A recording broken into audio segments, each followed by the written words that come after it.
В Башкортостане еще одной командой, выступающей в элитном дивизионе страны, стало больше. Речь идет об уфимском «Кировце», который пробился в Суперлигу. Именно об этом поговорим в программе интервью с председателем попечительского совета хоккейного клуба «Кировец». Рустам Маратович, здравствуйте. Здравствуйте.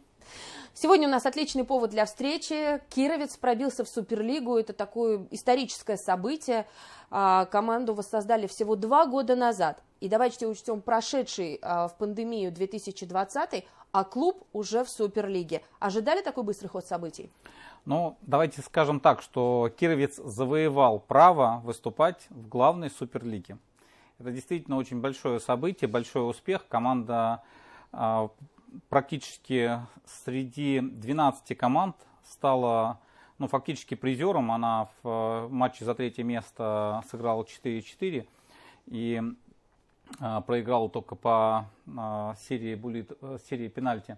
Но фактически это 2 команды, которые играли за 3-е место, кроме фарм-клубов, которые играли за 1-е, Енисей и Кузбасс. Это команды получили, 2 команды получили путевки по спортивному принципу в Суперлигу. Сегодня нам до 15 апреля надо решить, сможем ли мы, в условиях все-таки непростой финансовой ситуации, экономической ситуации в республике, сделать этот шаг. Право у нас есть, решение теперь за нами. Учитывая, что само финансирование команды, оно, скажем, из всех команд, которые есть в республике, таких вот профессиональных команд, а их у нас около 10, Кировец занимает самое последнее место по бюджетным затратам. То есть затрат на бюджет клуба составляет порядка 25 миллионов, но если мы делаем следующий шаг, то мы должны усилить этот бюджет. И поэтому мы будем до 15 апреля вместе с руководством республики, с руководством Минспорта решать, будем ли мы это делать, учитывая, что команда действительно боеспособна и показала, что она готова играть в элите. Она играла в том числе товарищеские матчи с Тепсельмашем и очень достойно играла. Я думаю, что есть предпосылки, что действительно мы увидим в следующем году команду Суперлиги. Насколько должен увеличиться бюджет команды, чтобы мы могли выступать в Суперлиге? И вообще, какие условия еще есть? Может быть, крытый каток обязательно?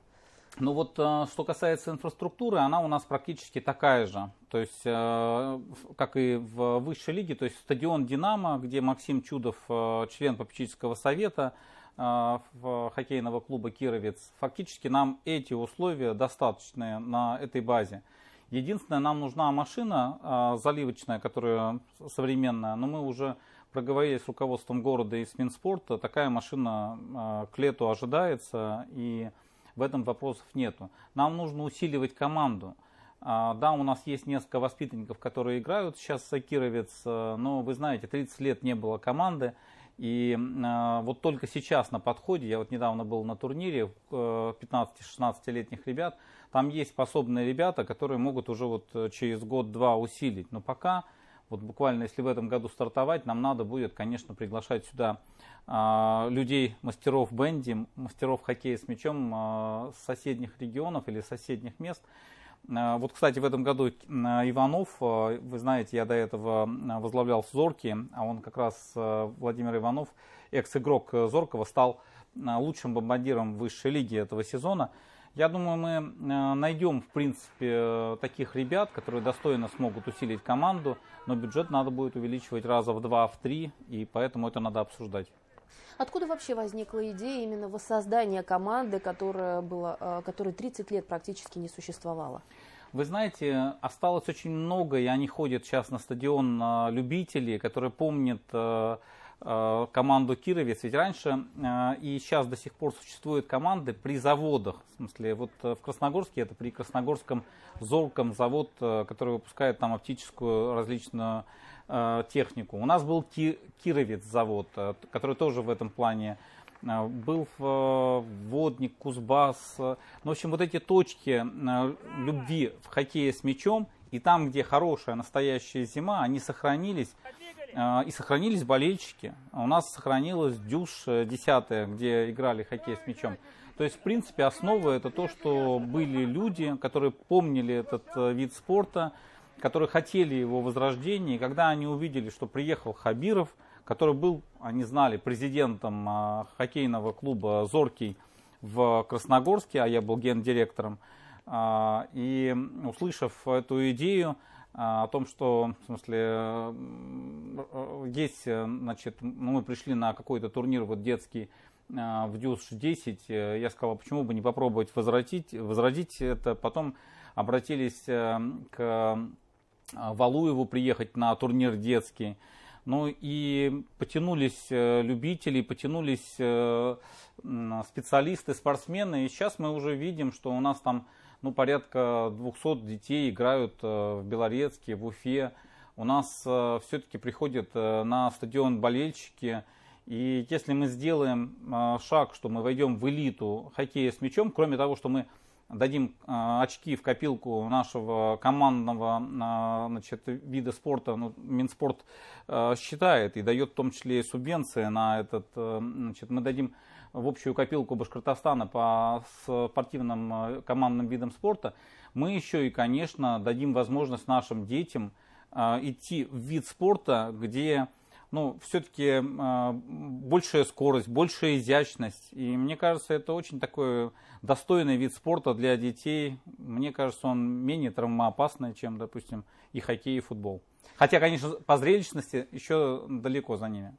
Но параллельно создавали не только команду мастеров, еще и работали над тем, чтобы развивали детско-юношескую спортшколу. Создается, то есть именно та пирамида, которая всегда должна быть свойственна спорту. Получается? Да, мы постепенно идем по этому пути. Мы сейчас занялись тем, что будем укреплять и организационно, и кадрово, и организационно-методическое звено ДЮШ-10. Будем стараться помогать, особенно если выйдем в Суперлигу этой школе. В Белорецке у нас стоит задача сделать эту школу. Есть еще 2, 3, 4 района, которые хотят тоже развивать этот вид спорта, хоккей с мячом. И мы видим, что, значит, буквально через год-два у нас все-таки будет, может быть, возрождено и первенство республики по хоккею с мячом. Вообще вот 25-30 лет назад такое первенство проводилось и участвовало порядка 8 команд. В том числе мы думаем о том, чтобы заявить женскую команду, потому что все равно они там вот фигурное катание, шорт-трек занимаются. Почему бы не играть хоккеем с мячом? Тем более там конкуренция, у них там всего 6 команд. Мы там вообще чемпионами можем стать, как Агидель. У нас славная история, между прочим, в женском хоккее с мячом, потому что команда до недавнего времени выступала и была сильной. Причем у нас есть представительница, 15-летний игрок, который входит в состав сборной России и уже выступает на первенстве страны, если я не ошибаюсь. Это совершенно верно, поэтому и есть основа, возможность сделать команду. Мы об этом тоже думаем, и если будет сделан шаг, то в Суперлигу, то, во-первых, будет молодежная команда. Мы обязаны выставлять еще и молодежную команду, которая будет в высшей лиге. Мы обязательно будем ставить задачу сформировать женскую команду. Ну и, конечно, 5, 6, 7 регионов муниципальных образований, где будет развиваться хоккей с мячом, это в ближайшие 2 года ту задачу, которую мы ставим себе вне зависимости от выхода в Суперлигу, но при этом это будет гораздо проще решить, если будет у нас флагман, который будет выступать в Суперлиге. Если вернуться к событиям современным, как удалось собрать боеспособную команду, чтобы она сыгралась, чтобы она выступила и так достойно представила республику на чемпионате страны? Ну, во-первых, нам очень повезло с тренером. Кузьмин – это человек, который все-таки имеет большой опыт, и как показал вот эти последние 2 года, сначала с Игорем Войтовичем, потом вот он уже самостоятельно, он смог сформировать достаточно такой коллектив победителей, потому что вот все турниры, которые до этого участвовал, 3 турнира, наша команда профессиональных таких турнира, все турниры кировец выиграл, начиная с 1-го. И даже в последнем турнире, вот, который мы играли, мы считаем, что мы тоже там не проиграли, потому что мы проиграли только одну игру фактически, Енисею 2, но Енисей это фактически в этом году чемпион, а они уже в этот момент практически сыграли первенство и усилили команду Енисей 2 в игре с нами. Мы проиграли буквально вот 2 мяча, но это была очень достойная тоже игра. То есть фактически мы не проиграли никому из тех команд, ну, которые там были в финале, если не считать вот возможность усиления за счет грандов. Поэтому тренер смог сформировать очень слаженный коллектив. Они действительно бьются за команду, за республику. И, конечно, было бы очень здорово, если бы мы дали им возможность выступить в Суперлиге и прославлять республику в следующем году. И там можно уже ставить и следующие задачи.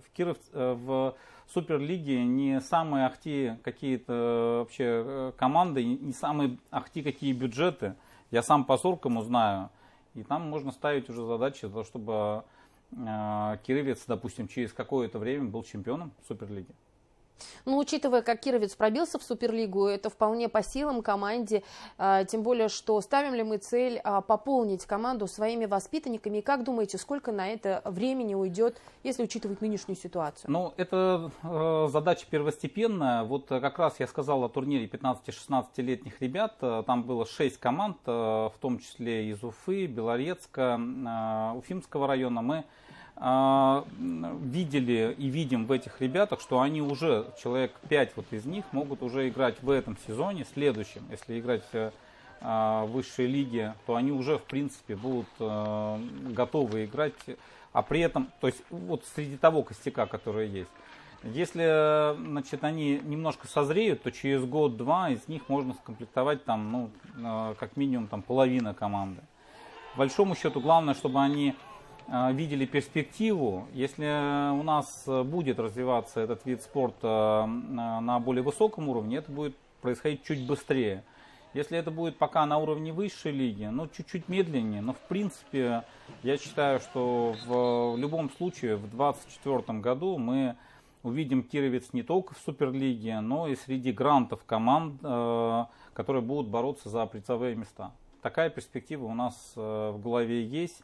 Вне зависимости от того, как мы вот решим с ближайшим сезоном, перспектива, что команда будет двигаться вверх, мы ее себе ставим. Я проговаривал вопрос развития команды с Ради Фаичем Хабировым. Он считает, что хоккей с мячом — это идеальный вид спорта для Башкирии. Это очень незатратный, очень, скажем, подходящий для наших детей, для нашего климата вид спорта, который мы, конечно, будем поддерживать. И все-таки точного ответа, будет ли выступать Кировец в следующем сезоне в Суперлиге, пока нет. Я думаю, что мы дождемся все-таки 15 апреля. Мы примерно себе поставили к этому времени с подведения итогов. Подведем итоги, заслушаем руководство команды и примем решение. В любом случае, то, что Кировец уже пробился в Суперлигу и завоевал эту путевку, это уже очень большой прогресс для башкирского спорта. Учитывая, что клуб создали после 30-летнего перерыва с нуля, это был серьезный шаг и очень амбициозный. Проект удался? Я думаю, да. Спасибо большое, Рустам Маратович, что пришли сегодня к нам в студию и рассказали подробности. Ну что ж, ждем 15 апреля, чтобы понимать, будет ли еще один башкирский коллектив выступать в высшем, в элитном дивизионе страны. Спасибо, что были с нами, любите спорт и будьте здоровы.